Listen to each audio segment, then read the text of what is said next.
Hey, what's up, everybody? I am doing a semi-improv comic book hangout. The link is in the description, or if you want to join, DM me, and I'll happily send you the link. Obviously, I'm with my friend Chris, who does a lot of board games. Got this bad boy right up here, Gods of Metal. I also have this one, which is District Z Cult, and yeah, he does a lot of board games. He also does Welcome to Slaughterville. He's got a comic book out there, and you just want to quickly introduce yourself, what you do, what comic you do, what board games you do, and things like that for those who are hearing about you and seeing you for the first time. Yeah, that pretty much covers it. I've been doing this since, I've been writing since the early 2000s, been producing board games since like 2014. I made quite a few of them.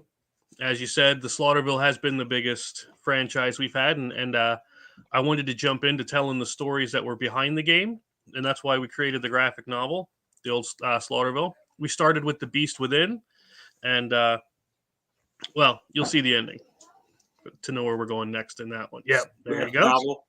I'm just going to say this very, very nicely. If you want to get on my good side, you could send me money or you could send me merch. I appreciate both. And I appreciate one or either of them. So if you send me your free comic, I greatly appreciate when people actually send me something and it means something. But that's a different comic book hangout topic that we're going to talk about today. And what obviously we're talking about today is why do you back Kickstarters? Mm-hmm. And just to preface this, obviously this is my view. This is going to be Chris's view. Anybody who wants to join, you're more than welcome to join, jump in at any point. Everybody has different opinions. Hopefully we're all going to be respectful to each other. But there's a lot of different things that go into that. And I figured that we're sort of going to break it down into three categories. Because there's the backing it on the soul level of a product, I think, is a good way to put it. And then there's also, are you backing the actual project because you think it's a cool thing? And then there's, are you backing the creator? And so I'm curious, before we even dive into too much of this, how'd you even get into Kickstarter? Because that also sort of dictates your philosophy a little bit.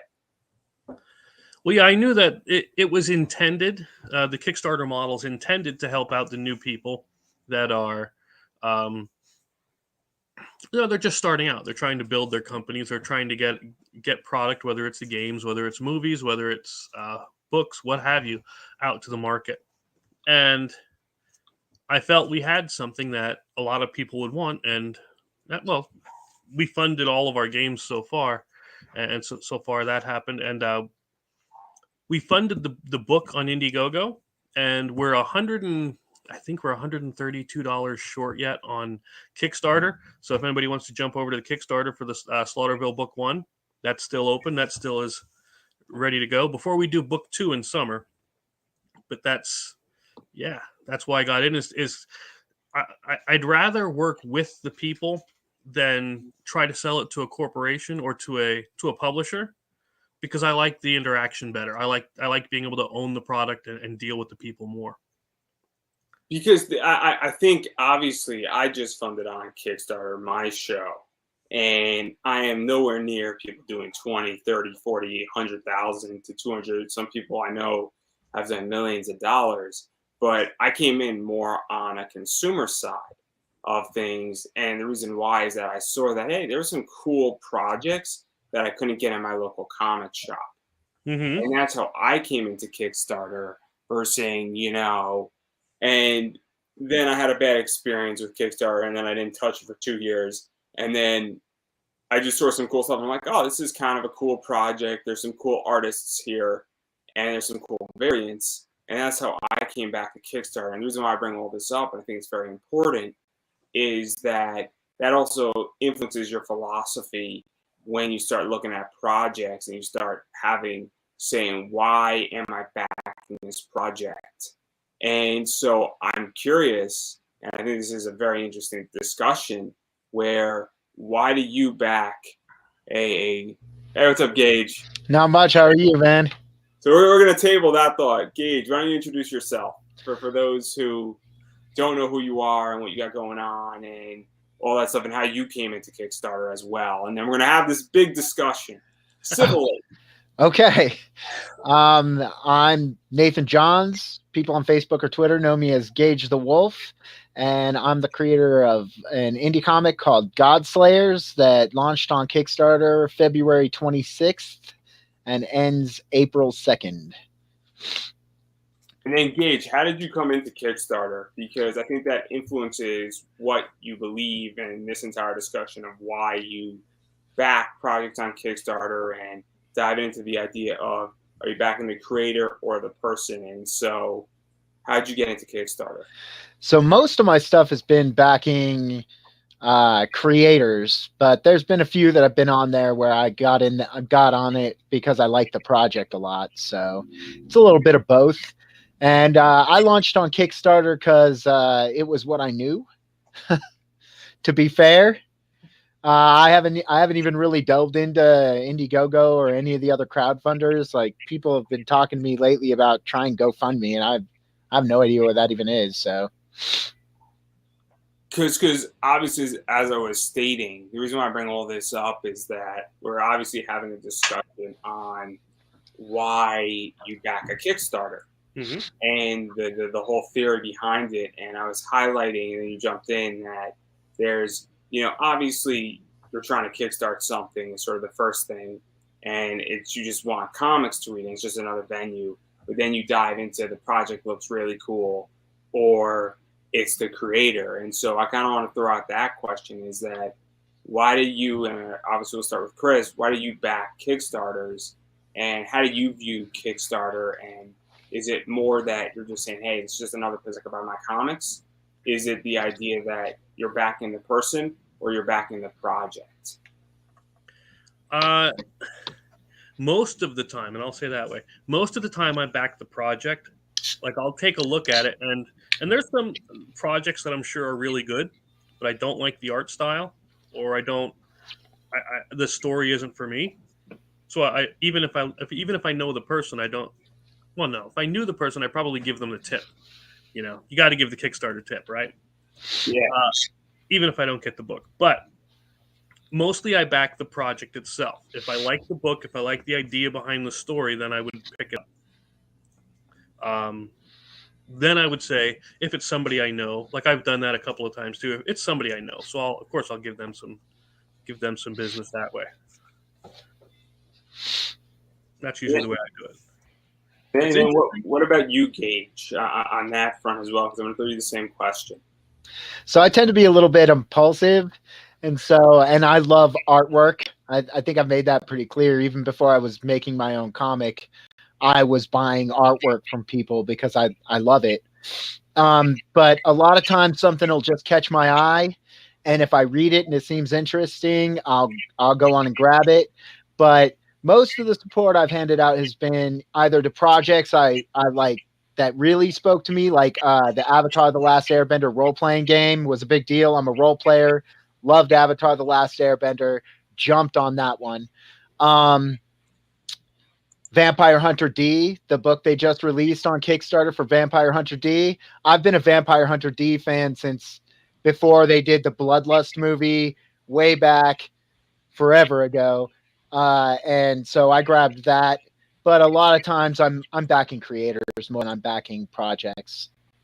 Because, and the reason why I bring all this up, and I find this to be fascinating, and feel free to challenge me, is that I'm in a weird position now where I am sort of half and half, because I look at it and I'm like, man, that's a really cool book concept. Or Alton Simpson did, which is a Westchester, and I grew up in Westchester, New York, and I'm like, how can I not buy that book? As somebody who grew up in Westchester, that's perfect for me. And I actually thoroughly enjoyed the book. It was one of the best things on an impulse buy, because I didn't know Alt Simpson at all. But then also I look at a bunch of other people, and I'm like, if I'm interviewing you, I am now inclined to buy your book. I know who you are.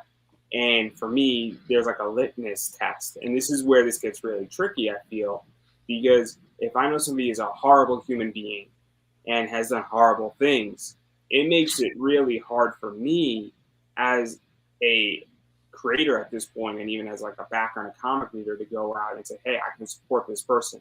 if I found out you killed somebody, Gage, I would have a very hard time backing your project. Although I I might, understand. I'd probably still back it. If it was about the murder, I'd back it. Yeah. If it was about the murder, I'm all the way Yeah. in. Then it's memorabilia. But that's not. But I think the point I'm trying to make is that at a certain point, there gets a position where somebody has crossed so many lines that they become distasteful. And that's a lot of times, like, I'll find that, like, all the Hollywood garbage and people getting upset and cancel culturing each other and stuff like that. More often than not, like, if I'm going to a movie or if I'm watching a show, I could care less about how those people live their life. Like, that's not my problem. I'm interested in the entertainment. And so when it comes, the art before the artist. Exactly. Like, I don't know that person. I don't know what they're doing. Like, if they're harming children, arrest their ass. You know, if they're murdering people, arrest their ass. But that doesn't change the fact that they still made a good movie. Like, for me, I'm not paying. In my mind, I'm not paying that person. I'm buying a movie. I understand that in some way it works that way, but I don't support them as a person. I support the film. You know, there's 300 people on that film, and I'm not going to punish everyone who worked on it because of one jackass, you know? I mean, that's a fair point. I have a hard time. This is where it gets tricky for me, is that I'm at also the stage where at this point, and this is where also this question rooted, and I'm curious how both of you feel about it, is that there's a lot of really good stuff out there right now. There's also a bunch of bad stuff out there too on Kickstarter. And so for me at this point, you know, as a differentiator, I have to look at the project, I have to look at the creator, I have to look at how the creator is also paying their team, how they're acting to their team, what has been said against that creator. You know, there's I don't even know how you get all that information. I mean, if you travel around in enough circles. And you have the show, so I mean that probably helps you get to know creators a heck of a lot better. It's also the idea that there have been certain people who are well known for sexually harassing female artists in comics on the indie level, and it's in all these groups, and it's well known, or somebody's not paying their artist. That gets blasted around relatively quickly. And so for me, this is all like a litmus test because I have limited funds. And so at this stage, your project doesn't just have to be good. You have to be paying people. You have to be paying them what they're worth. And that's where I get really tricky because sometimes I'll take a flyer and I'm backing the project, but I'm also looking at the track record of the creator at the same time. And I'm curious how you guys feel about that.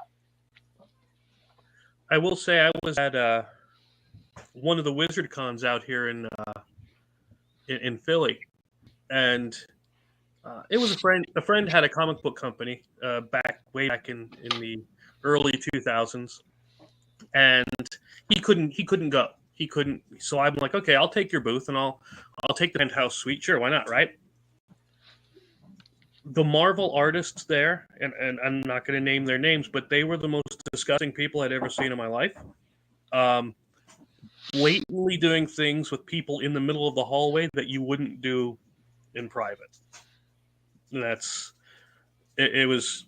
lose a lot of respect. Let me ask you a question, and we don't have to name names. Sure. I know stories. Everybody knows stories. Of course.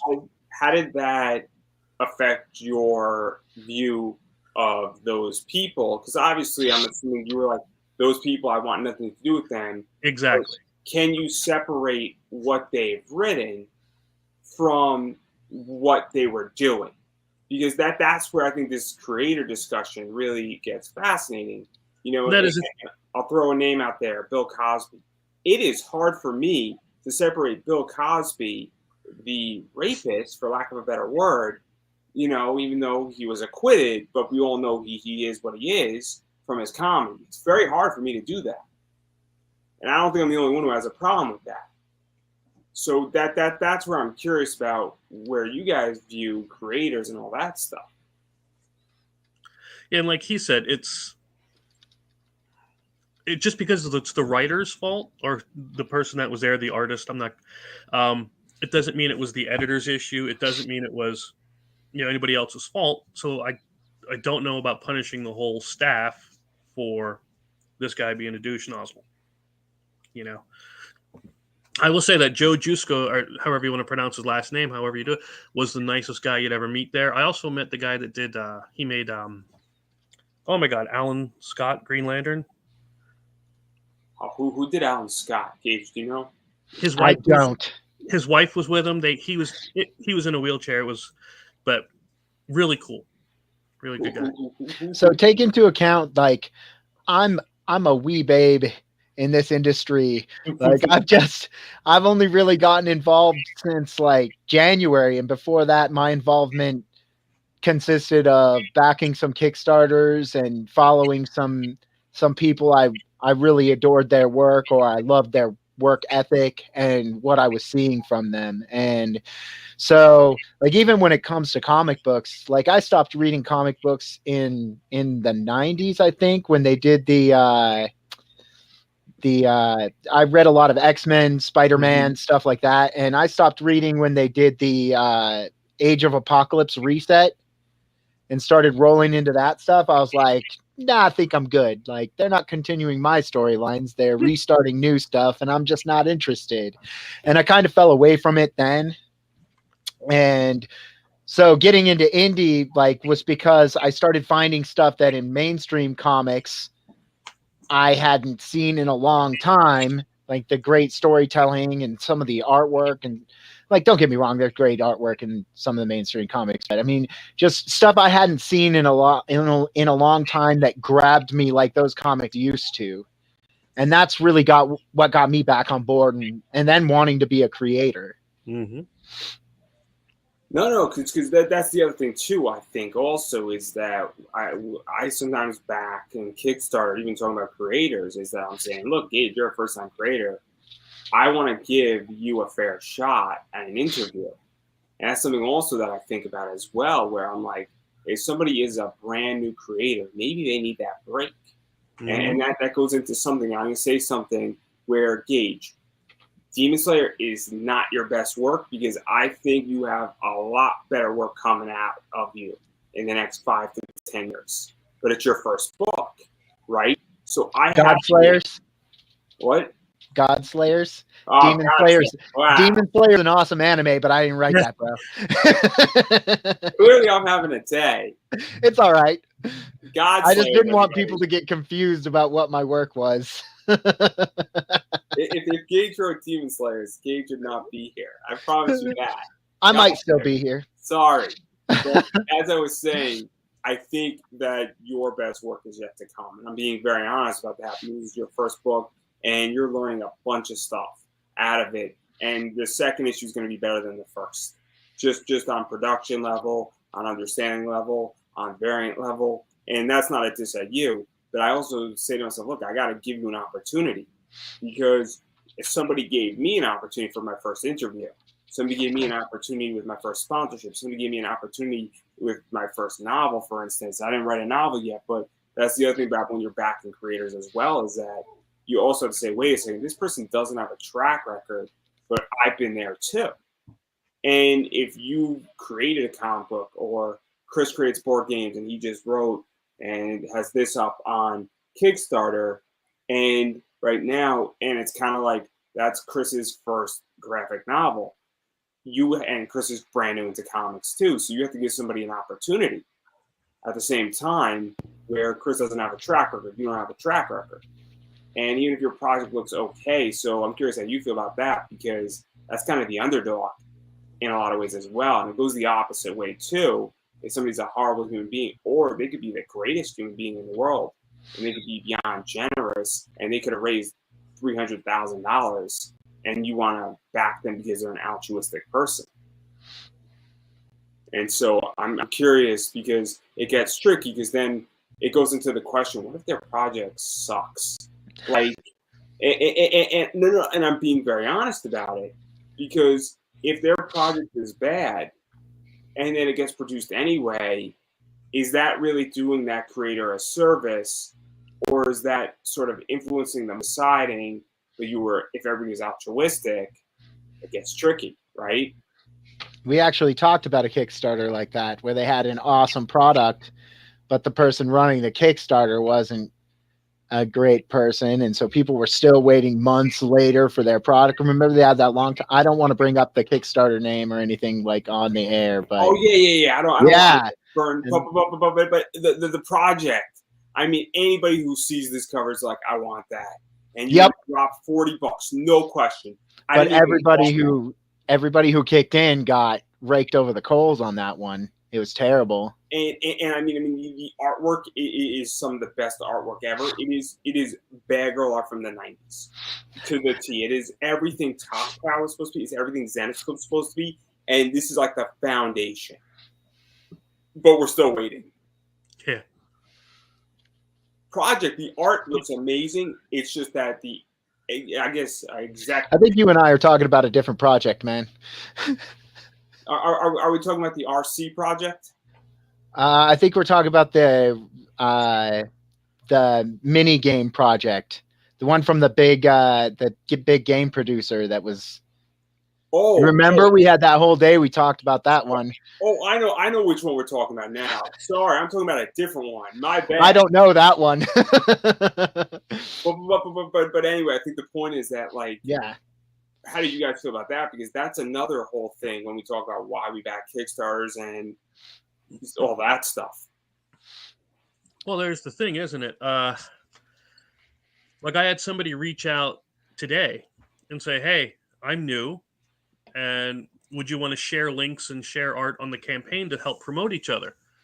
And you have to be, and it's not the quote unquote nice thing to say, but from a business standpoint, you have to be careful with that. You have to make sure that you're backing something that, or you're helping to promote something that's A, good, because then, you know, everything helps make your stuff look good as well, and B, that they're actually going to fulfill it. Well, to be fair, you really only have to make sure that they fall into your moral guidelines, because everyone's a little different when it comes to that stuff. But even to go into that as well, don't you also have to evaluate saying, hey, does this align with my market?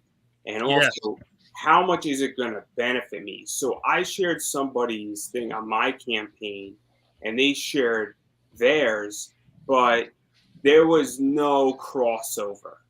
And it didn't, I benefited her more because she was on my show, and I didn't lose anything, but I didn't gain anything at that point. And I was like, you know, if I'm to do this again for my campaign, I'm going to reach out to a bunch of podcasts and cosplayers and take an influence market approach versus a Kickstarter approach. And that's another thing too, is that you also want to make sure that you don't get caught with egg on your face. And that's why I go back to the creators argument, where I know my business partner DJ is not going to get into any trouble. I don't want to be in a situation where I'm working with somebody, I'm ordering product with their face on it, like this right here that I have, which has DJ and my logo next to it, and then I find out that the person I'm working with just got convicted for rape 3, because that's going to do more damage than anything. And that's why this goes down that path of understanding creators. But it's tricky, right? And I'm a little more cautious because I did have something like that actually happen. Not with charges. Yeah, not with charges or anything, but there was a bad experience working with somebody, and it's why I tend to more do contract instead of, hey, let's work as partners kind of a thing. I have no experience with that. I'm still meeting new people and getting to know people, so I kind of have a little bubble. Like, I mean, most of the people I know are people I've been dealing with for a couple of years, and the new people I've met have been awesome. And I tend to be a really private person, so I don't tend to delve into other people's personal stuff. Like, I mean, if it popped up, you know, then I'd probably be like, crap, and deal with it then. But I don't really go into it researching and looking for that kind of stuff. It's not something I really think about. Because and even to swing it back to sort of what initiated this, I guess, segment out, is that, you know, even being a responsible backer as well, because that's kind of what I think I was diving down to. If somebody's project is bad or they're not a good fulfiller, and then you back it on an altruistic level, and then 40 other people do it too, because they say, I like person A, right? And they don't deliver, doesn't that hurt the entire Kickstarter community? Doesn't it hurt everybody else who backed? Now you're talking about someone who's failed that before that you're backing again, though, right? Because I mean, if it's a first timer like me, you won't know until they get to that point. Like, please don't take that as me making. I'm going to do everything I can to reach fulfillment, people. But you know what I mean. Like with a first time backer, you don't, or a first time creator, you don't know. You can't know. You know. Yeah, that is true. That is true. And but even for a second time, because the person is just a nice guy or they seem lovely, or I'll use myself as an example because I don't know. I know there's a few reasons why people back me and my project. Some people are like, I've been on your show a bunch of times and I just want to throw it back to you. I've been on your show 4 or 5 times. Me throwing you $10 is like nothing.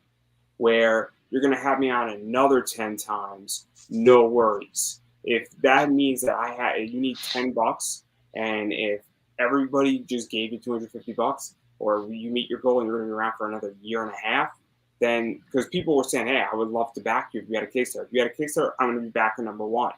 And there was about 10 people, and that's how my project came about. And then other people said, oh, this is a cool project. Other people said, hey, I kind of like the idea.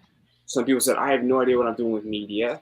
Or some people just said, hey, look, you got a cool project. You're not new to this. You've been doing this for 3 years. You have 262 interviews under your belt. You know, this isn't a game to you. And you're taking it serious, and you actually get big names on your show. So I've had all three of those experiences. And so it was like, yeah, I'll throw you $5. What do I care? Or I've had somebody say, I just want metal cards, or I just want to support you because, well, you have me on a bunch of times, or I like postcards, or what is $6 to me? And it might mean everything to you. And so I've experienced all of that. And this is why I'm curious about all this stuff, because now I'm a creator.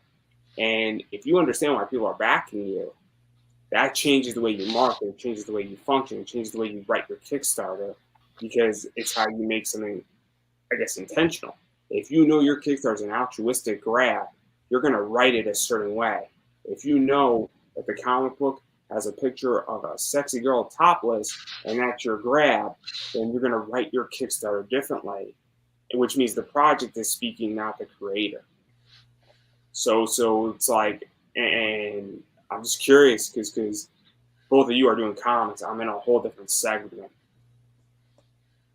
That is kind of neat, because what I like to do is build the community with the people, because I've been talking to them for 7 years now, and I'll make the campaign page be more focused on the product, on the story, on the book or the game. But then when I'm talking to the people in the chats or in the updates, it's more conversational. Like I said, I think I said before, I call them the citizens, because I treat them more as friends and family than customers. You know what I mean? That's just how I see them. It's like especially when I see those that have come back over and over and over again.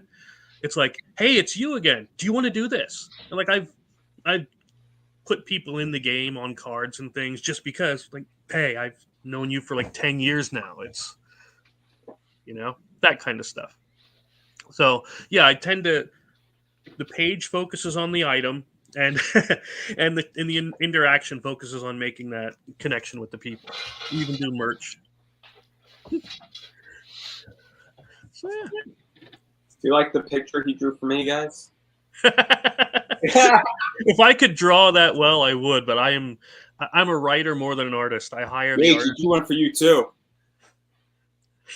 Looks just like him. Yeah, I mean, I'm dead sexy. You are. I didn't want to say anything out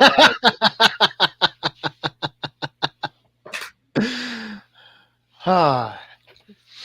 So I'm still even learning how to lay out and market my stuff.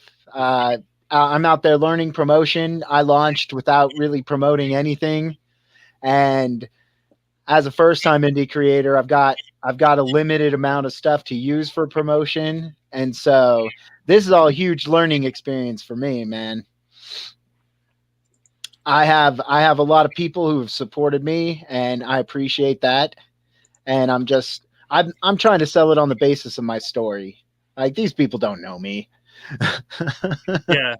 Now I'm willing to get to know all of them. Any of them that want to send me messages or chat at me, I'm good with that. Like, I like people when it generally comes down to it. So there isn't a person who hasn't shared my stuff I haven't answered, or who hasn't messaged me that I haven't gotten back to. So because it's a little bit different for me when I came into my project, because obviously you can see what I've done in the last 2 years, 262 interviews in. You can see my style. You can actually see the progress. You can see that I'm fulfilling as well. And so while I don't necessarily have a direct communication with every single person in my community, you can see what I'm doing, and you can see the product, and you see it on almost a weekly basis. And so I know who my audience is. And I guess, they sort of just are familiar with me. And other people are familiar with me as well. And so this is why I find this conversation very fascinating, because it's kind of like, how do you get funded? Because once you, as I was stating, I'm going to keep stating it because I think it's very true, is that once you understand why people are brought to you, whether it's the story or you as the creator, and that's the first, I guess, initial driver, you can then figure out how to convert people to the second or utilize both and get more money. Because comics are expensive to produce. Board games are expensive to produce. Producing my podcast is not cheap. Gosh.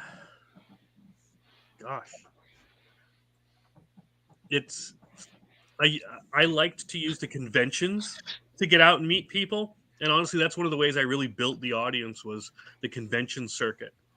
And I just went around to as many as I possibly could and just walked around and either met people or had booths and stands. And that's what I did for a couple of years before I was able to start building the quote unquote audience. Because it's interesting. What were you saying, Gage? Oh, no, go ahead. Oh, no, you go. I got nothing. I just wanted to ask quick before it's Godslayer's episode 1, right? Yes. Okay. Breaking the Godslayer. Yes. I just wanted to make sure I have the right one bookmarked. Yeah, man, I literally I built a little tiny network of some people I knew that were making comics, and I was so impressed by them that I just dove in. And so most of this stuff I'm learning as I go. I love the community, but I'm learning as I go, 100%. So, let me ask you a question, Gage, on this. Do you think people, when they see your Kickstarter, do you think that, given that a bunch of people have seen you, they've seen you on my show, on IOB Comics, on a few other shows, you think like, hey, this guy Gage looks fun, he seems like a good guy, he seems he's a first-time creator, he's putting in the effort. When I was sharing out, I said, hey, Back Gage, he's a first-time creator, and this book looks promising, and it looks good. Do you think that is helping to drive sales? Or do you think that somebody's like, Gage seems like a nice guy, but man, this Kickstarter looks clean. This story seems interesting. There's a lot of content here. It's complicated enough, but not overly complicated. You have a Greg Bo Watson cover and a Courtney Rose Dameron cover. And I don't know who this Mario guy is, but man, I kind of want that Courtney Rose cover.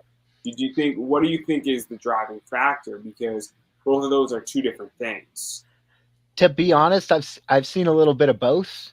I've seen my backers go up a little bit after I go on shows, and I know that a lot of my backing originally came from people who know me personally and care about me, and I appreciated that. So I have no idea whether the Kickstarter is bringing people in or not itself. I don't even know where to find that information. I just built it the best I could, and I'm leaning on the story, and hopefully, the art and because you can't really tell the story till they buy the comic. So my part, giving them everything already. Right. Yeah. My part, whether I wrote a good story or not, doesn't even come into play until after they've read the comic book. So, I mean, hopefully the 5 pages of preview wet their whistle a little bit, but I have no idea. I have no way to track that stuff. And then what about you, Chris? How do you feel about that? Because obviously you're running Welcome to Slaughterville right now, and do you think that it's more based on personality and on who you are as a creator, and not just anymore of comics, but also board games and having that reputation of running those successful campaigns? Or do you also say, do you think that, hey, Mark McKenna did a cover, you have an awesome 48-pager, and that stuff, it looks like a clean book. I actually thoroughly enjoy your book. Thanks. I wish you didn't send it to me because I would have been backing it, but thank you. You saved me like $20, so that's your fault. So Gage, whatever you do, don't send me a book if you want me to back your Kickstarter. I don't mind. I'll be honest, if I could give them away, if I had the money that I could just give them away, I would. I'm in the same boat. Yeah. I'm here to tell an awesome story. I did not mind at all paying for the artwork. I really want to tell an awesome story. And if I had the personal money to just go out there and be like, have one, I would. Yep. This is I'm gonna ask a question, but I'm gonna let Chris answer. However he wants to answer first. Do I think that having the successful campaigns helped? Maybe a little, but to be honest with you, there wasn't a lot of overlap in between the people that bought there was some, sure, but probably only a third of the people that backed the comic also got the game. And I'm not sure if they backed the comic because cards came with it for the game. So that is interesting because that could be another reason why I still need that extra $100 and some is because to the comic book world, I'm new, right? I have to build that reputation for being able to tell the story. Sure, I can make you a game, I can make it fun, and obviously it's been selling for years. But how am I at telling you a good story? That's what I got to build up, So I think that is a lot of it. You have to build the track record of being able to give the people the good story they're looking for. Yeah, because I don't know if either one of you saw my Ben Dunn interview that I did with him the last time. It's our friend ILB Comics thinks it's one of the best interviews I've ever done. And I actually think it's one of the best interviews I've ever done. In almost 450 interviews, I think it is like in the top 5, which is because that entire thing is a masterclass. And one of the things that me and Ben were speaking about is building trust in a community. And it's you do a Kickstarter, you fulfill it. The next time people come back, they say, well, you delivered on your interview. You delivered on your comic. You did it on time. You were 2 weeks late. I didn't even notice it. That art was amazing. You kept me up to date. You fulfilled. Your book came perfectly, right? All these things. You sent me a digital copy when it was a week that you said, hey, guys, we're done. We are just done it. The first thing I'm getting out is everybody's getting a digital copy so you can read the book, and then you're going to get your nice physical copy in 6 weeks from now. And then the next thing you do is like, oh, you fulfilled, and this person now has a track record. Mm-hmm. And on top of that is a great story. And so when you're doing it for the first time, I think, you don't really have a track record. But I look just saying, hey, how has this person been on an interview? Have they been belligerent? Are they fun? Are they enjoyable? Are they generous outward to people? And all I have to do is type in somebody's name on YouTube. Mm-hmm. And a lot of times, if it's a first-time creator, there's something out there, especially if they're a week into their Kickstarter, there's something out there for them. And that factors into who I am, because I think ultimately you have to look at both, right? At this point, I don't think in 2022 you can just completely isolate and look at a Kickstarter and say, man, that project is awesome. I know nothing about who this is. I don't think you can do it. No. No, I've there was one. I'm gonna butcher the name because I'm bad with names, but Reyna, I believe it was. Something about a barbarian thing. It looked a lot like Conan, but it was this I'm girl. going to throw a name out there. Skeleton Press or Skeletor Press. Could it be? Ryan Cummings. That does sound familiar. Or Bad Bug. Let me double check here. It's my friend Ryan. Skeletal Press. That is the one it says. That's Ryan Cummings. Ryan has a book called Fever. Ryan's been on twice. Okay. Yeah. Now his was one that I was cautious on because it's first created. He backed 0 projects. So Ryan is not a first-time creator. Oh, really? Ryan created Skeleton or Skeletor Press, which is a different in-house that's connected to Bad Bug, which is Mike Tiener, which is connected to Ryan's own personal stuff, which is Fever and Rumble Kings. So Ryan's been creating comics for a little bit. And I think the reason why Ryan did Skeleton Press is it's just that's a brand new publishing house for him. Mm-hmm. So if you're concerned about Ryan not fulfilling, and this is where research comes in, right? That's what I was about to get to, yep. Am I boring you, Gage? Not at all. I just, like I said, I'm a wee babe in this. Like, this is my first project. I'm listening because I'm learning stuff. Okay, I'm going to continue with this as I speak. But I first saw that one on No, I don't have that guy. Damn. This one's damaged, so I'll tell the story after. It's a fascinating story, but I have a good copy of it though too. But anyway, continue. Oh, I was gonna say I first saw his book on the that indie comics on Facebook. The 2 groups that I'm joined there, and that's where I did the research on him before I did back it. But I talked to him on there before finding and backing the projects. So I'd recommend, again, it's extra work, I know, but it's something we have to do is utilizing the social media connections and joining all the different groups and so on in order to get out and meet people. And that's been one of the roughest things for me. Like I said, I'm a super private guy. Like, I didn't want to get out there and meet people. Like, when I jumped into this, I had the idea, oh, you create a book, you throw it up on Kickstarter, you see what happens, and then luckily I had some people to kind of kick me in the backside and be like, get out there and promote that thing. And I was like, all right, I'm going to get out there and promote that thing now. But like, if you watch some of my first interviews, I'm so nervous. Yeah, you were scared. I was scared. No, you were fine.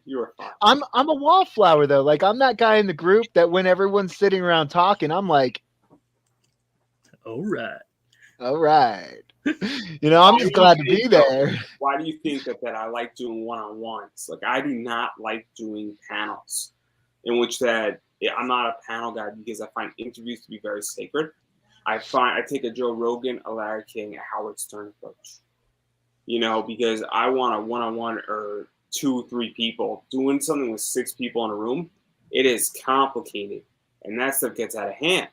And also, nobody gets enough time to actually have a reasonable, intelligent discussion. Like, I think 5 people would be perfect right now, but right now there's only 3 of us in here. We could actually have a very, very interesting discussion on this issue that somebody could be watching and saying, oh, I have to think about that. But when I'm on a one-on-one interview, it's just me and my guest.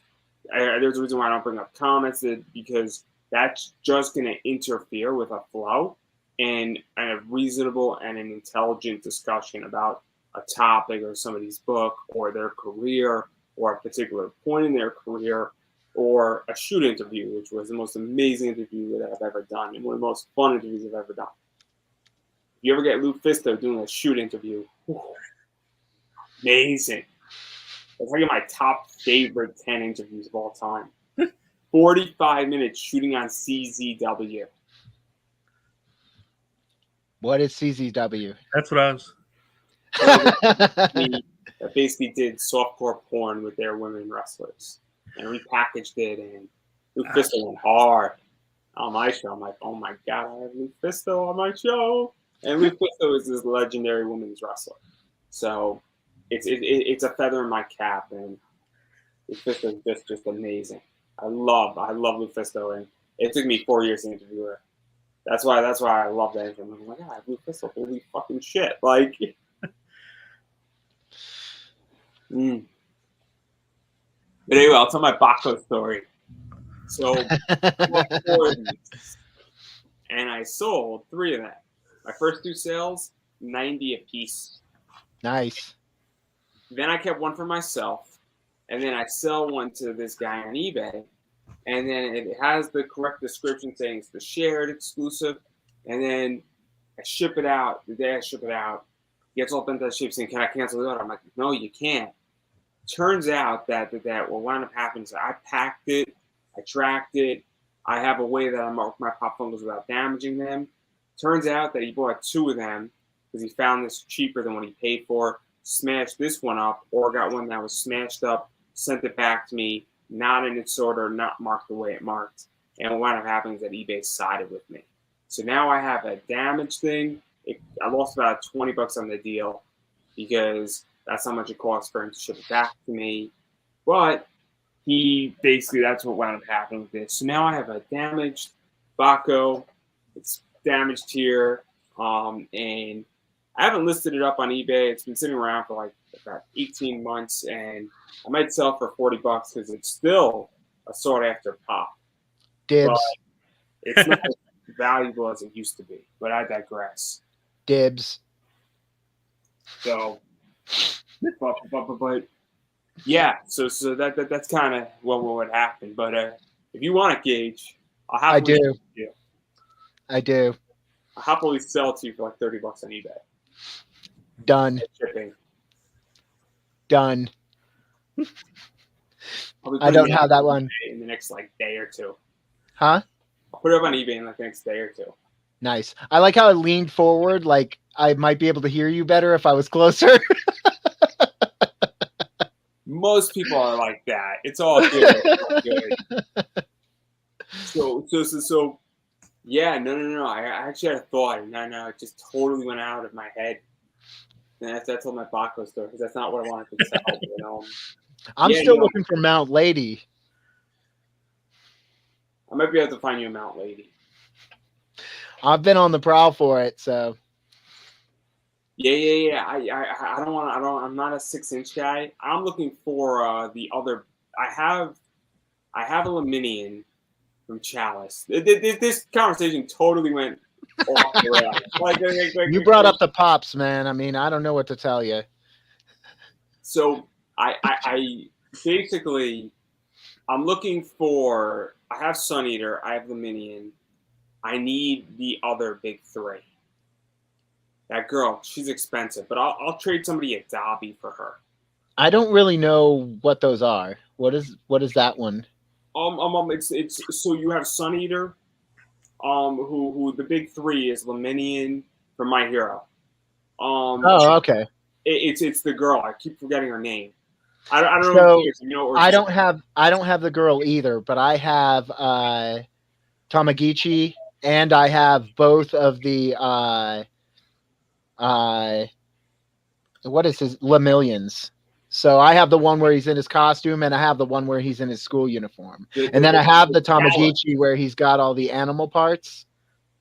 Yeah. And then the girl is the only one I don't have yet. She's expensive. That's the problem.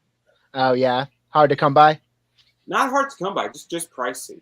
I just got the Deku with Ari on his back, and I found a 6-inch one, and my wife was like, "You don't need a 6-inch one," so she bought me the smaller ones that I wouldn't buy the huge one.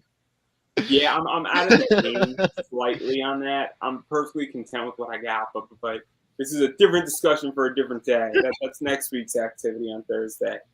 Well, the only reason I want the 6-inch Mount Lady is because she should be huge.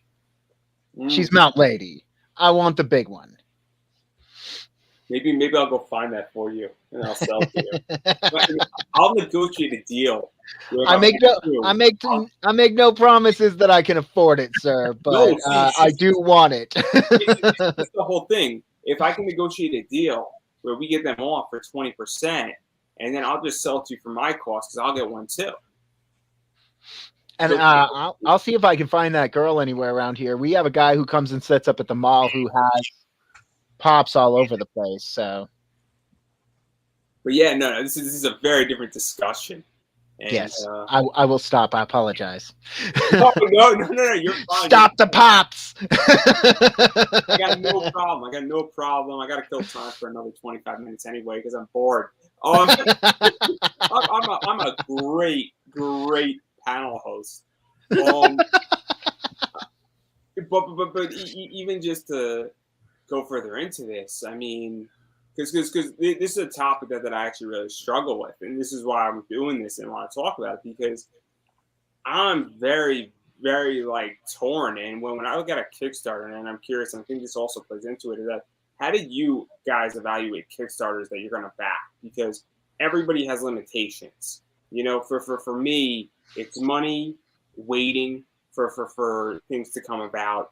So depending on how fast you can get it to me, because I just want to read comics, right? It's also cover artists, and then it's space. It is sort of the big one at this point, where I won't back a statue on Kickstarter, not because I don't like statues. I have nowhere to put it. And it's kind of like, if you're building me out an omnibus, I got nowhere to put it. And it's the idea that, and then obviously money's a big factor, but if you took money out of the equation, I don't want to have 50 long boxes in my parents' basement. You know what I mean? It's like there gets a point where space becomes, too much. And then also it's like tchotchkes and all that stuff. Like sometimes I don't want that stuff. Like, no offense, but like I don't need another 10 art prints. I don't need another postcard. I don't need stickers. I don't. Now, if you're going to throw me another book, that's a different discussion. You're going to throw me a keychain, you're going to throw me a bottle opener. That's kind of cool. So, like, I don't know how you guys evaluate Kickstarters and how you make determinations that says, hey, this is going to be something that I want to back because of X, or because of the creator, or the creator's done, or the creator's other work, or what they're included, or whatnot. And I'm curious about that. So I don't know if I'm gonna really be a comic collector. When I buy them, I generally want to read them, and a lot of times, so a lot of the comics I've supported are indie creators that I'm close to and I believe in. I wanted to read their stuff. I wanted to see what was out there, and I'll keep buying their stuff and reading it, but I'm probably gonna pass it on to interest others. I mean, to be fair, my house has a lot of stuff in it already. And comics they're not something I've collected long term. I have a box in my closet that has my comics, like my 90s and pre-90s comics, and I haven't looked at it in years. Like, I have Generation X was the last big name I collected. Bell book. I love those. I have the foil cover #1. I have the book they released that was like the pre-Generation X. I got a story about Scott. And once again, my collection stops right at Age of Apocalypse. I think I bought one book after that, and I was like, this isn't my story. Like, I want to know what was happening in my stories before this happened. And so I kind of lost interest in it. And so with the comic books I'm collecting now, I just see myself sharing them with other people who I think might be interested. Like, I might even so another creator was telling me that sometimes when they send their stuff out, they'll take someone else's comic that they bought backing a Kickstarter and just include it with their stuff just randomly and send it. And I may even do that. Like, that actually sounds as a good way to pass on not only that, but introduce some of the collectors that does stuff like that sometimes. I don't know if you know who Mike Barron is. Yeah, I don't know. You know who Mike Barron is, right? Mike Barron was on my show, and Mike Barron's like, "What's your address?" And he just sent me like Outlanders, like a weird book from like back in the day. I'm like, "Oh shit!" Like, I haven't seen this book ever, and it's like it's not in the best shape, and it's nothing against Mike. but it's like you could tell that book has been read and enjoyed, and it's a good Mike Barron story. And I'm just like, oh snap, this is cool. I apologize. I keep shifting around. I'm sitting on a chair that wants to twirl in a circle like a ballerina. It's okay. You didn't hear what I'm doing in an hour. I'm going on speed dating, and I don't know what's going to happen. So it's going to be fun. Last time I went on speed dating, I had a great time, but I was also flying the high kites that night. So, but I don't like. Have you guys seen the indie comic Black Coffins? I don't know. I don't do ladies in death. Is that what you're saying? Oh, okay. So for me, I'm joking. It's a joke. So it's a Western style thing. And at the time I was reading Stephen King's The Gunslinger, and I saw the art and I was like, this looks amazing. So that one, I like, a lot of times that's how I pick my Kickstarters. I'm going across it. I backed Being a Mind Reaver, I think it's called, because I'd been watching the comics on Facebook forever and I thought they were adorable. There was something me and my daughter shared when she was younger, and so it had like a sentimental value to me, so I backed that. Really, I'm kind of an impulse supporter unless it's someone I know. Yeah. I'll come across something that I'm like, oh, and then I'll grab it. Yeah, I'll either sort by new or by ending soon and just go, need it, that, need it, and then I'll just pick them that way. The one impulse comic I wish I'd grabbed, man, I saw Prison Witch. I wish I'd grabbed that one. Sometimes I'll get on there and like the price won't work, or they won't have a setup I like. Like if it's too expensive to get with a physical copy, I don't like just having the PDF. No. And so, but if it's too expensive to get a physical copy with that PDF, even like the cheapest one, like sometimes I won't grab it. Let's even talk about that, because that's a big issue with me when I'm determining backing. You know, there's a Indiegogo book I want to back, but the entry level is $25 for a cover A. And Gage, you know what book I'm talking about, right? No. MS.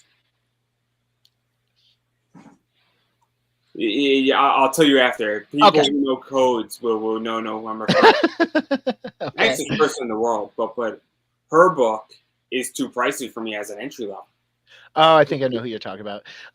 So for me, there's sometimes like I've seen ones where you can get the PDF and then they have a bunch of like other PDF stuff you can get, but the first copy you can get is $50, and I was like, oh, man, I can't do that.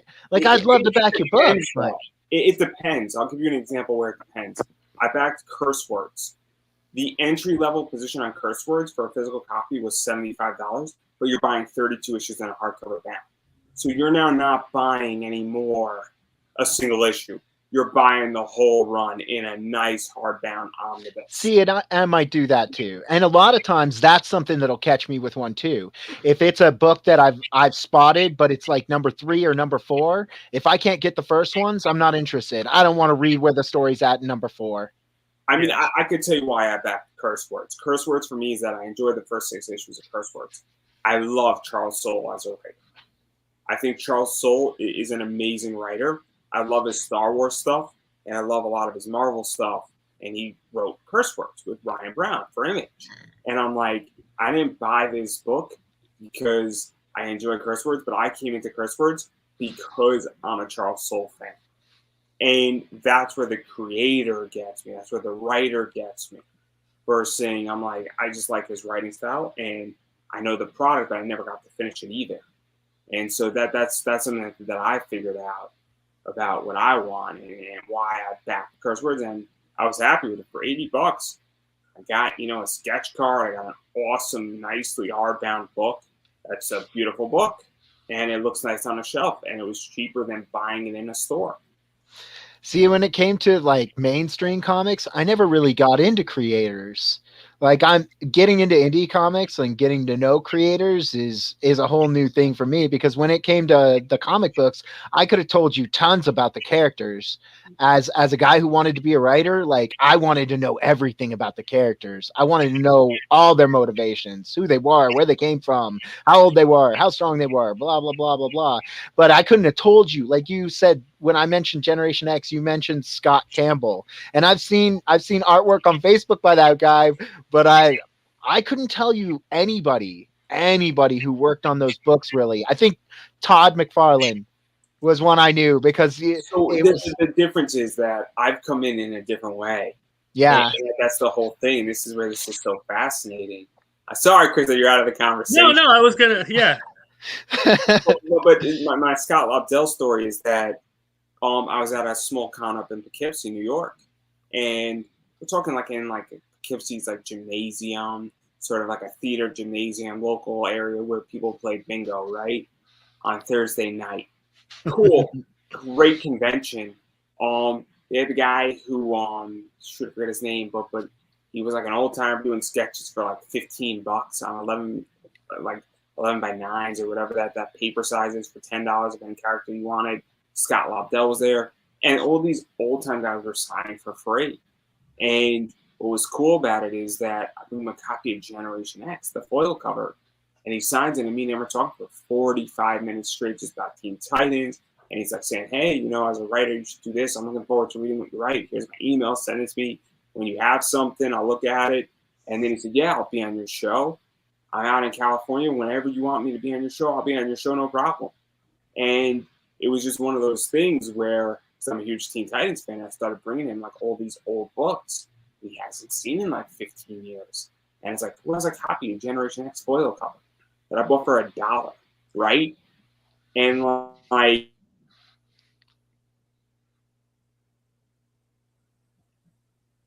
Uh-oh. I think my internet crashed. No, okay, so it is Andrew. Okay. We totally lost you, Andrew. You're frozen, but you got a nice smile on while you're frozen. That's right. That's what was important. It wasn't one of the awkward. Scott Lobdell kills everybody because his girlfriend broke up with him in Generation X, and I'm just like, that is fucking brilliant. This is, man, I'm like, if you don't have Marvel that way again, that'd be fantastic. Sign me up. I'm having a bad day. You're just gonna see like a dramatic change in the entire like storyline. It's like that went dark really quickly, much like this. It went dark like this, dark like that. Not like this. This is kind of bright. In case you haven't figured out, I'm a big Teen Titans fan. Everybody, I love the Teen Titans. So I love the cartoon, but I never really got into the comic books. 80s. Yeah, I have a whole run of like the new Teen Titans. It was the Teen Titans, and it was like the new Teen Titans, and it was Titans. I have a whole complete like 126 run of them. Or them for like 70 cents on the dollar. So I was never a huge DC fan, but for some reason I love Nightwing. I just love that character. Nice book of that. Yeah, it's like you were saying, the characters lost you, or they weren't telling the story you wanted to, you were looking for anymore. I'm kind of the same way with the Krakoa storyline now. It's like this doesn't. I don't give two anythings about Hellfire Gala. I don't care. Is that like the old Hellfire Club? Only they put on a dinner party, and it was horrifyingly bad. Yeah. I've heard that Marvel does a lot of that now, where people go to eat. Yeah, it's 90 pages of let's sit and talk at a table, which again isn't usually something I want to read in a superhero comic. But, See, that sounds like a great comic, though. Let me explain. I read a book called Hungry Ghosts. It was by Anthony Bourdain. After he passed away or he was taken out by whoever. I don't want to be taken out, so we're just going to leave it ambiguous there. They can't get us all, guys. They cannot get us all. Now I'm not going to be willing to go outside. What are you doing to me, Andrew? just imagine I froze in that, and then like I didn't come back for an hour, and you see me all bloodied up, and then you see me. I returned the tricks, guys. I returned the tricks. They are definitely for kids. But one of the things that would be a great comic. But Hungry Ghosts is 100 candles, and basically it's everybody around a dinner table telling ghost stories, and it's an awesome book. And oh man, one of my favorite books I've ever read. That guy was an amazing graphic novel writer, Anthony Bourdain, amazing chef, better writer, which is crazy, but I wouldn't mind having a Captain America, Wolverine, Deadpool, all at a dinner table. That's the whole graphic novel of them telling what happened in their superhero stories, their way. That's sort of their version of what happened. And then Deadpool tells it where he was there too, a different way. That'd be great. It'd be such a good book. But you'd still get the perspective of the actions. You know what I mean? But everything would be so good because Captain America's like, yeah, I was thinking, and Deadpool's like, what the fuck are you talking about? Like, so you're talking about they literally just the scene is them sitting there in every panel, right? Yeah, with the Deadpool, Wolverine, Captain America, etc. story, you would see the story as it's being told by. So it wouldn't just be a text box. No. I'm not even talking about it like that. What I'm talking about is that instead of a text box, it would be Deadpool's telling the story, and then you see all the action. Exactly. Yeah. Right. That's what he's saying. Yeah. It'd be brilliant. It'd be such, and then in between, like every 3 panels, like Deadpool is drinking a beer, Captain's drinking a beer, or like they have to get some alcohol from Asgard because Captain America's thing is too fast for anything else to get him drunk. Marvel, just give me that story. Oh my God, would I have a field day? And you want to hear the craziest thing? I could do that cheaper than anything else. And how you do it cheaper? You take all the old stories from the 1970s and you retell them, and then you just pretty much do the 3 panels. I could write that story, and it would take me, for a whole graphic novel, I'd have to write about 20 new pages. I could repackage that entire thing and make Marvel at least $50,000 in profit in minutes. Imagine what I could do with DC. Yeah, I think my favorites in DC, of course, were the Batman, Superman characters. I'm going to ask you something, and I want to see the reaction. Teen Titans Go. I actually like it. I mean, if you take it for what it is, it's adorable and it's kind of fun. And I don't know if you've seen it, but they have a movie where like the Teen Titans and the Teen Titans Go Teen Titans meet up. And that was hilarious too. I didn't think I was going to like it because I was an old school like Teen Titans cartoon fan, and we were all depressed when it got canceled. And I don't know, like it's not bad if you take it for what it is. It's a cute kids show. I watch it with the kids. Yeah. So let me explain to you why I love the Teen Titans. My favorite comic book is a DC Presents number 26. That's the first appearance of Starfire, Raven, Cyborg. I have it in a 7.5. I want a 9.8. And right now I can't afford a 9.8, but I can tell you for one thing, I bought my 7.5 for $80. That's like a $220 book right now. The 7.5. It's an expensive book because people love Cyborg, Raven, Starfire. I love Starfire. She's a great character. And my favorite thing that I have is Tara Strong plays Raven. So I have a signed Pop Funko of Tara Strong on my Raven in orange. Because there was the Green Lantern stuff where Raven, which is what it referred to in that episode, was a reference to Blackest Night with all the different colored ravens. I'm really into like Teen Titans and all that stuff and Blackest Night and how everything connects and the Teen Titans stuff with Blackest Night. Oh, brilliant. Absolutely brilliant. I haven't read that in a long time. Blackest Night. That's been a while.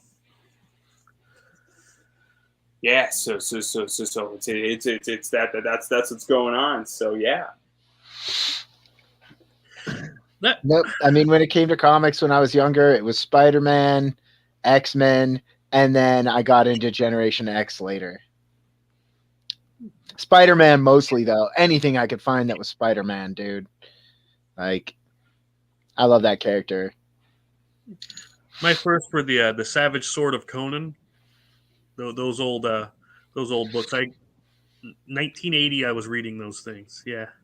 So that's pretty much what I learned to read on was Ernie Chan, Buscema, all that. The old Savage Sword stuff. That's what I grew up with. But yeah, my dad had the big box of comics too. He used to tell me, and this is the freakiest thing, and it made me want to kill him. I didn't. Thank goodness. They used to get. Remember the 3-pack of comics? You used to get 3 different Marvel comics in a single package. Okay. He said they would have Spider-Man 1, X-Men 1 in it, and they would throw them away because my Uncle Don said that he bought Hulk #1 and literally took it off the magazine rack, paid for it, folded it in half, stuck it in his back pocket, and took it home. And when he was done reading it, his mom threw it away. And he didn't even care. Oh, it hurts so bad because that used to be the common books, the X-Men 1, Spider-Man 1 in the packs. And then they bought it for the unusual book, the extra, whatever the other third book was. And they used to throw those 2 away all the time. They said they must have thrown dozens away. I'm like, I could probably kill you right now, but I didn't. Yeah, that hurt. Hello. Boom.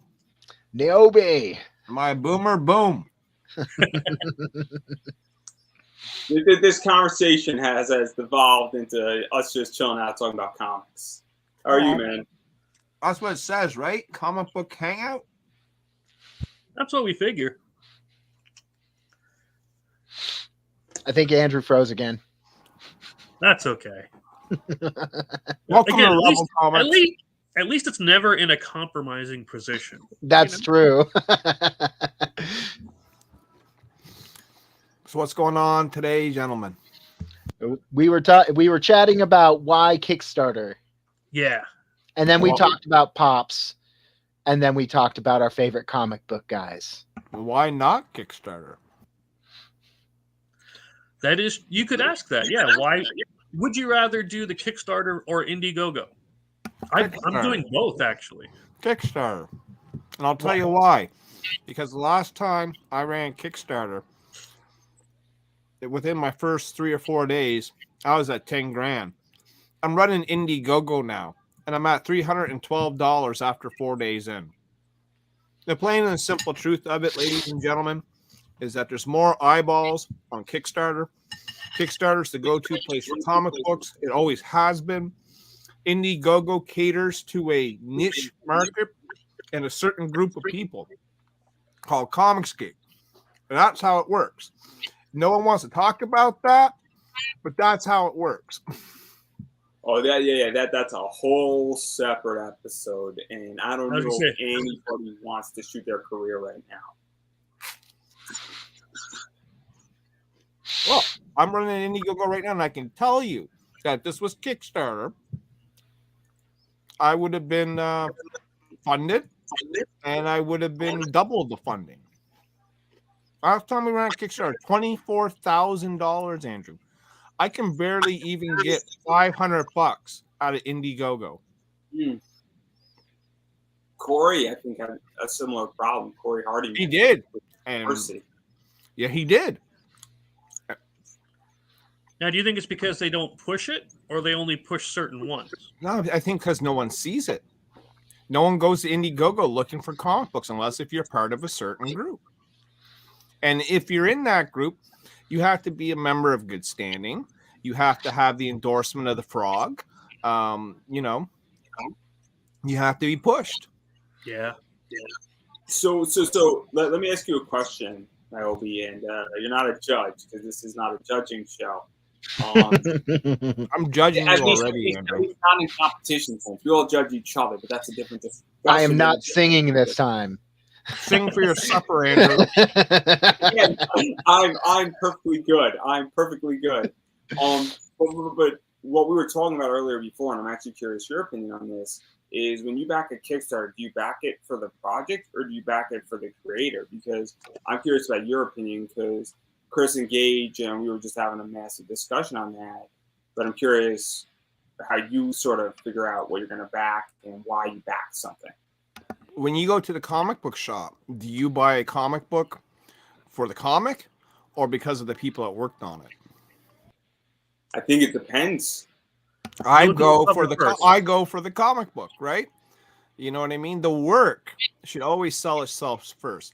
Niobe should be able to sell itself regardless of whose name is on it. You know what I mean? You go to the comic book shop, you go, oh, that looks cool. I want that. And you pick it up. You know, I remember when I got into comic books, I wasn't, flipping, to the inside cover to see if the creator who worked on it had a personality that, aligned with my own. It's not how it works, but that's how it works now, right? It seems to be that the cult of personality has more of a following than the actual work does, right? So, or people won't back you because they heard you say something on YouTube they didn't like. They saw a Facebook post that they didn't like. And then they completely disregard the work that you bring out, no matter how good it may be, because politically you didn't align. It's dumb. No, I buy for the work, brother. Yeah, I never cared when I went in. If that issue of Alien or XO Man of War was drawn by or written by somebody else, that's XO I want to read. That's it, man. Because I mean, obviously, I love Bad Girl art, and I don't really give a fuck how Ebass thinks. I don't care how Keith Garvey thinks. I don't care how Ralph Joe Brusco thinks from, Zenoscope, Ralph Tedesco, Joe Brusco from Zenoscope. And, I don't care how Michael D. Pascal, Scott Waddell thinks. I just want to read things that I like. Now, if the story's no good, then I'll likely not read anything from that person next time.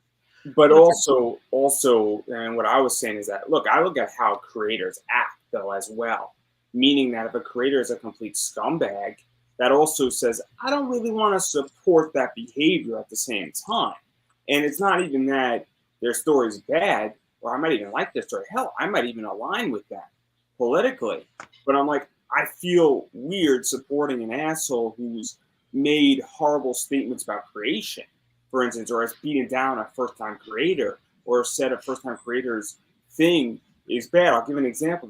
One of the presidents or one of the co-founders of Boom made a video why he can't take submissions, and he took a bunch of people's books that were sent to him, and he just threw them into the recycling bin. And I'm like, that is a horrible thing to do. That makes me not want to support a Boom book. Not because I want to punish Boom, but your top guy just threw out 3 people's works that they worked their ass off. I can understand the point he was making, and I agree with the point. But you crossed the line, because if that was my book, you just sort of crossed what I view as a cardinal sin. So how did you learn he did that? Because he made a video showing him doing it. This is the problem. We put ourselves out there too much online, right? Back in the day, when I'm buying Uncanny X-Men, there was no YouTube or Facebook for Chris Claremont to go and say his personal shit. You know what I mean? Nowadays, though, we have that, right? And I think the less you let people behind the curtain about your personal life, maybe the better it is, Again, we don't have to. Getting to know a creator is a privilege. It's not a right. Okay, some people seem to think it's a right, that I need to know everything about you to see if I align with you and see if I want to buy your work.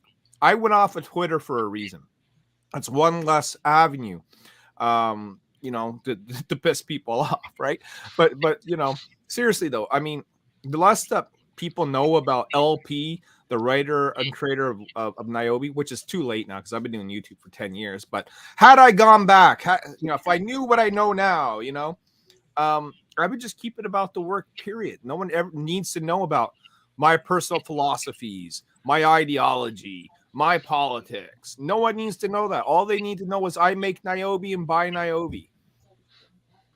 That's what I do with mine too. I've never had a Twitter, never want one. But I do. I have the company, the Laughing Rogue Facebook page where we put up, hey, we just made this. Here's the new cover. Here's what's coming out.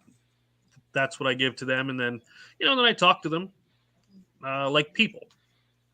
But it's about how do you enjoy things? Like we're doing here. Like, what do you think about Kickstarter books? What do you think about what's your next favorite thing? What are you looking forward to?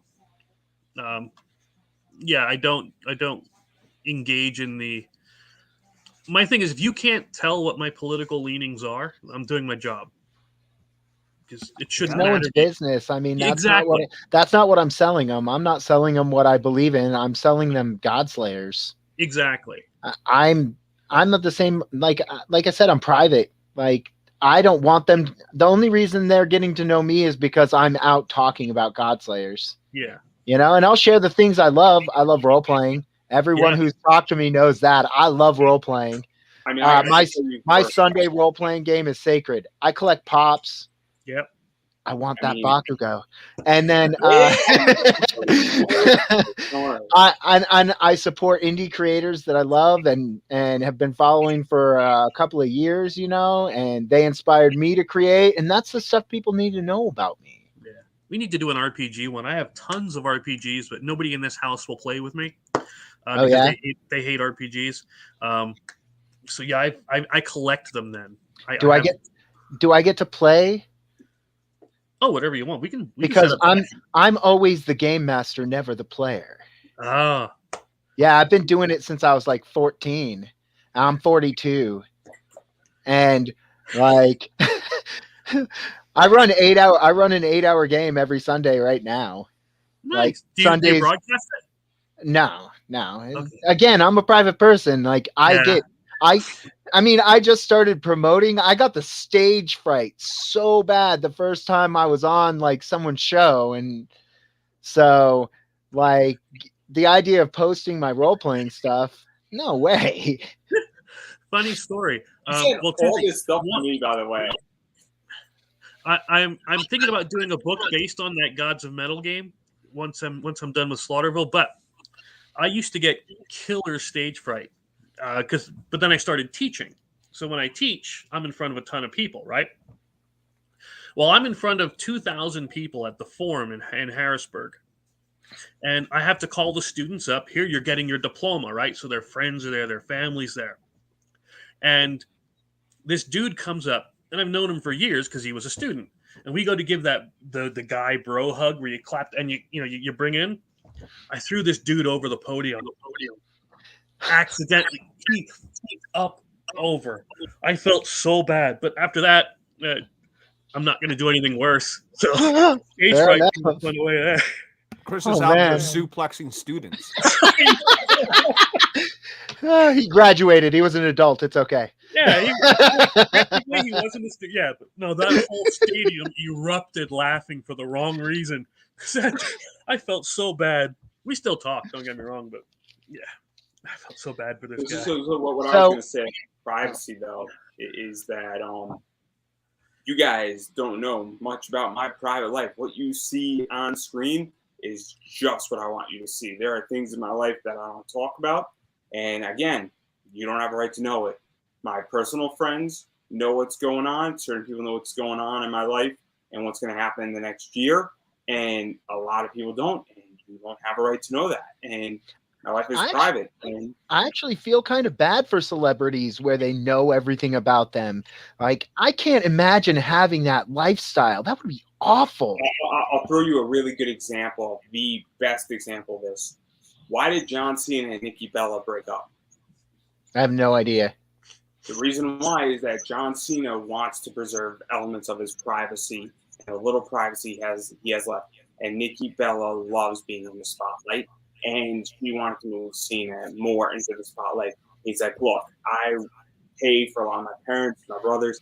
I'm really a big sole provider for my entire family and not just my own personal life, but my extended and my siblings and my parents. And I want to keep as much privacy as I possibly can. There's a reason why he had a 75-page contract, and he agreed to say, hey, I'll have a kid. But again, it was going to be contractual because he wants to maintain privacy. And it's complicated. Yeah, I can't imagine having to live like that. That would be terrible. I don't want to live under a microscope. Yeah, I got recognized once or twice when I was out, and it's like, "Hey, are you?" And I'm like, "Yeah," and it just feels weird. Like I did not care for it. I don't know. I'd be okay with that. I don't mind meeting people. I mean, but they don't need, like we said, they don't need to know my political views. They don't need to know the names of my children.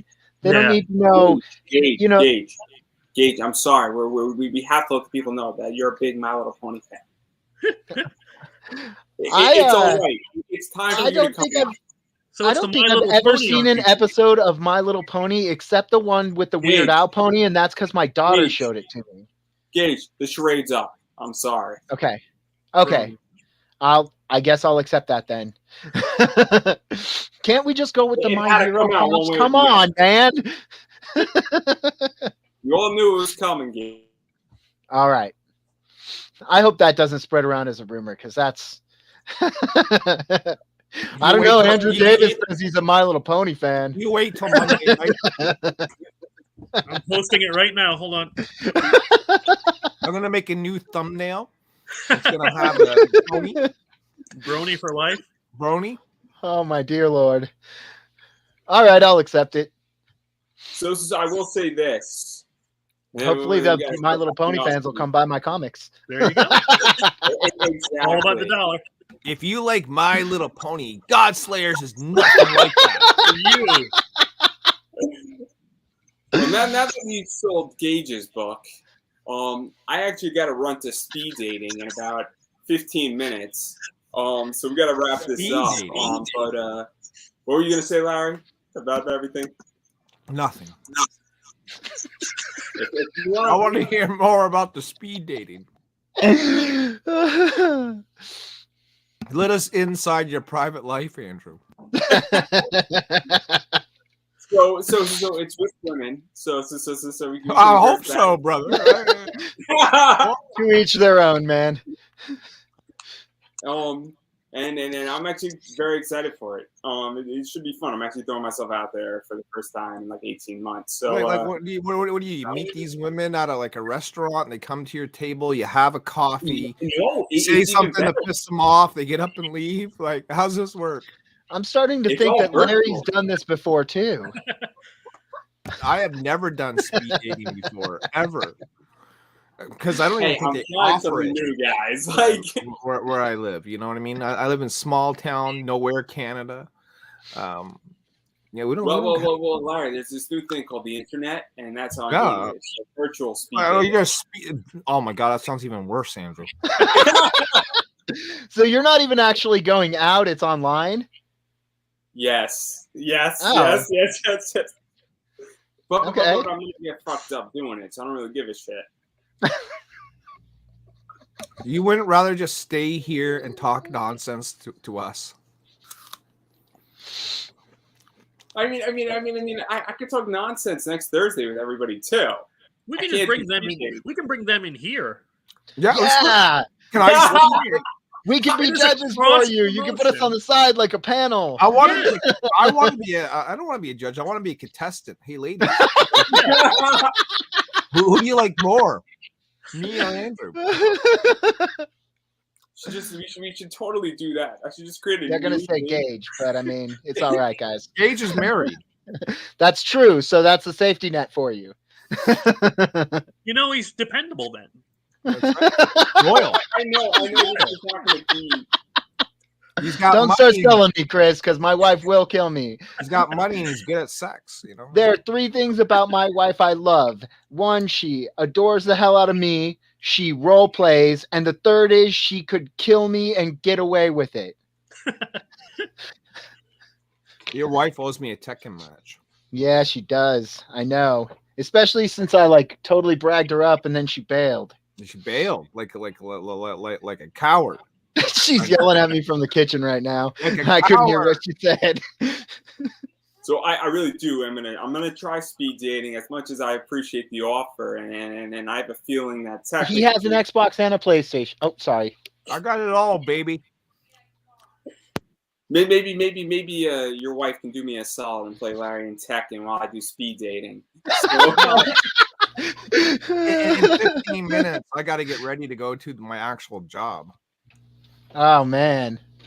But I do want to wrap this up because I'm actually trying something new. You could beat me up on Monday. I really don't care. Oh, don't worry. No. I'll let everybody know how it went. And I'm hoping for the best. You got to try new things in life. You should record this stuff. Show us the greatest hits on Monday night. Just blur out their face like those old shows in the 80s. Oh man, but anyway. Great content. All right, I'm gonna let you go, Andrew. Have a good time. I want to Where you going, Gage? You can't run and duck. I didn't mean to.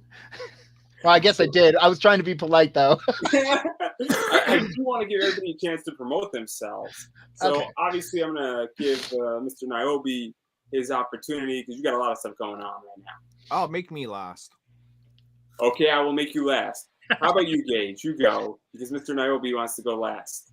I'm Nathan Johns, the creator of Godslayers on Kickstarter. You can check it out. Godslayers is the story of a group of heroes who are going to resurrect a fallen enemy in the hopes that he'll help them to defeat a demon he is responsible for releasing on the world. It's great. And the art by Mario A. Barraza is amazing. What about you, Chris? What do you got? Right now we have Slaughterville. The original graphic novel is on. We're on Kickstarter right now. We're pretty close to funding. Then we're bringing out Slaughterville 3, the game, in April, and then Slaughterville, the graphic novel 2, is coming in the summer, which continues this whole thing. Don't worry, you will get a copy of that as well. Both of those. I'll shoot them over to you as soon as they come in. I got to get you the director's cut, which the director's cut is being printed now. So yeah, Laughing Rogue has a lot of shit coming. It's a lot of good stuff. I'd like to do more in the Gods of Metal. I cannot wait. I'm brutal legend that book, man. It's going to be good. Then we have a film noir game coming out. So if you're into film noir detective stuff, we'll have that as well. All from Laughing Rogue. Yeah. So we're all good there. But yeah, I definitely have that Godslayer saved, and as soon as we're done here, I'm going in. Just giving you the heads up. Share my screen, Andrew. Yeah, I'll share your screen. Sure. Boom. This is what I'm saying about Indiegogo. It's been up now for like 4 days, and we're only out 321 Canadian dollars, which is like 36 cents American. Right. I was going to ask if that wasn't real money. Every time I see him pop mine up, I get all super excited. I'm like, it went up. And he's like, nah, that's Canadian, man. Yeah. No, it is real. So people want to jump in on Niobe. They should do it now, because in the next few days, if this doesn't grow, I'm actually going to take it down. If I know it's not going to fund, I'm not going to waste my 30 days trying to push something that isn't funding. You know what I mean? And there's no reason why it shouldn't fund. Again, we done 24 grand on Kickstarter with this exact campaign. This is a copy and paste with a brand new cover from, and this man, Gage, Mr. Greg Bo Watson. You know what I'm saying? I want that cover. Right. Well, man. So do some other people, but apparently not enough to make it matter. Well, I still don't even have an Indiegogo, so I'm not gonna lie. I didn't go support on Indiegogo. No, I mean, well, this is it. Because but you offered this weekend to hook me up directly, so I wasn't worried about it. Right. Well, I mean, here's the thing. Whether this flies on Indiegogo or not doesn't matter, because Indiegogo is going to be a secondary source of income, right?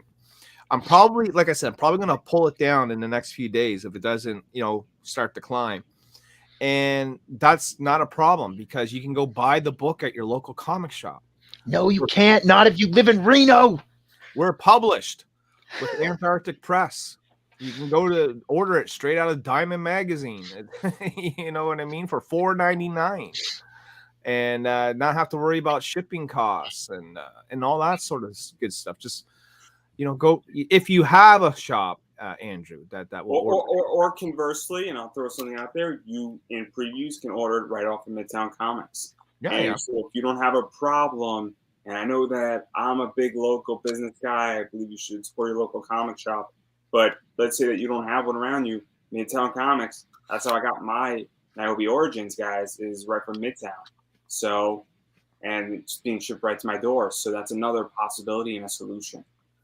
We've got access to 4 comic shops, and not a one of them carry Antarctic Press. Well, they all have the possibility to, because they all have to order their books through Diamond, I'm sure, which means they can give the Diamond order code and smuggle a copy in, whether they choose to do it or not, But I'll also say this, because this campaign is likely to be pulled down, I'm going to be putting another one back up.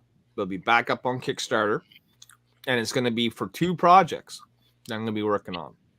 Niobe, the trade paperback, and The Art of Niobe, which will be a nice art book just featuring all of our prints and covers that we've had done throughout the years and a few new pieces. And then we'll do Niobe Outbreak #1. So we're going to campaign for the trade or the art book. I'm not sure which one I'm going to do first. Andrew, if you had a choice, right? Art book. Yeah.